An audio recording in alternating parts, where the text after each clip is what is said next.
Então, continuando, depois dos métodos de pensamento, a gente vai falar sobre os métodos de procedimento.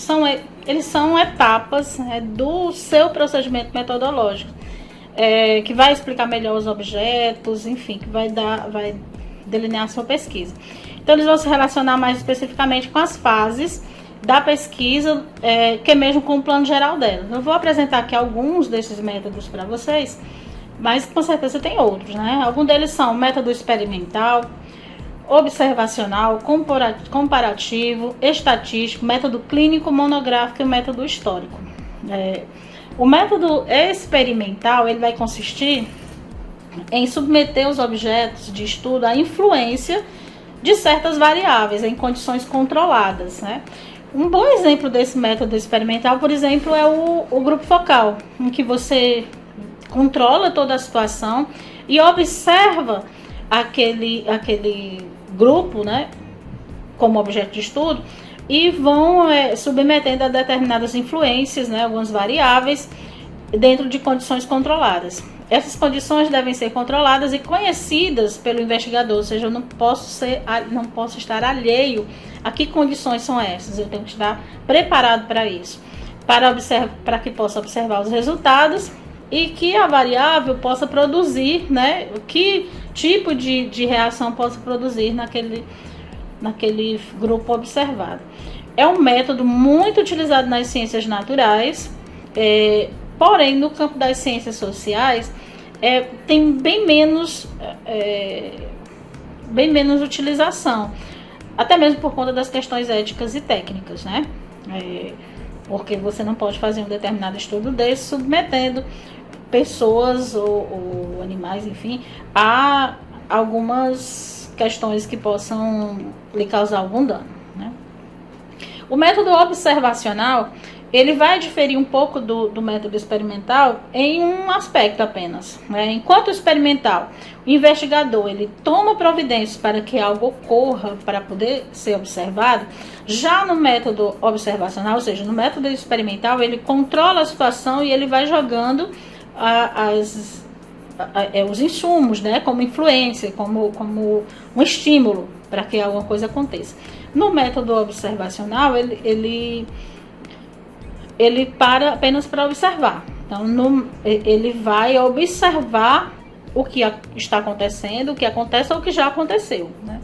Ele é um método bastante usado na nossa área, nas áreas de ciências sociais, porém, é considerado pelos teóricos, pelos estudiosos, como um método impreciso.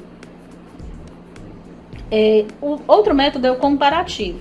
Ele vai consistir na comparação, né, na investigação de indivíduos ou classes, fenômenos ou mesmo fatos, com vistas a ressaltar as diferenças ou semelhanças entre eles.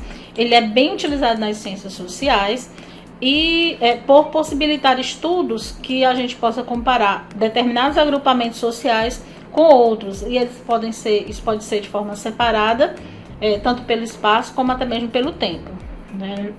Existem estudos, né, que a gente chama de longitudinal, que você observa uma determinada situação com um grupo em um período, depois de tanto tempo, em outro período, você observa aquele mesmo grupo nas mesmas condições e compara os dois, né?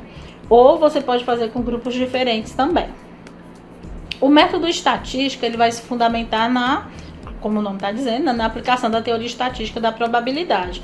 E aí ele pode se constituir como um importante auxílio em pesquisas das áreas de ciências sociais. Ele vai dar aquela validação, por exemplo, que alguns métodos da nossa área de ciências sociais não dá. Ele é muito aceito pela comunidade científica, pela sua razoável precisão. Também pode acontecer de imprecisão, né? Quem não lembra das pesquisas eleitorais, em que tem aquela história do para mais e para menos, ou seja, ele tem uma certa imprecisão, ele não é totalmente preciso. É um método empregado em pesquisas quantitativas, claro, que uma vez porque se trata de elementos de caráter matemático, estatístico, né? Ele, claro, vai ser apresentado por gráficos, por apresentações analíticas, enfim, né? Uma série de elementos que possam auxiliar. O método clínico é um método que vai se apoiar na relação mais profunda entre o pesquisador e o pesquisado. É um método muito utilizado na área de saúde e psicologia. Requer um certo conhecimento do pesquisado e um grande controle do pesquisador. Já o método monográfico, ele parte do princípio que o estudo de um caso em profundidade pode ser considerado representativo. E aí, esses casos podem ser indivíduos, situações, grupos ou comunidades. Se assemelha com o próprio estudo de caso. O método histórico, ele coloca os dados da pesquisa sob uma perspectiva histórica, né? Porém, ele pode acontecer de 3 formas. Ele pode comparar o conjunto dos elementos que existe hoje com suas origens históricas. Ele pode comparar as formações anteriores que eram precursoras do que há na atualidade, ou até mesmo acompanhar a evolução de um objeto pesquisado pela história. Essa última é um dos mais comuns, né?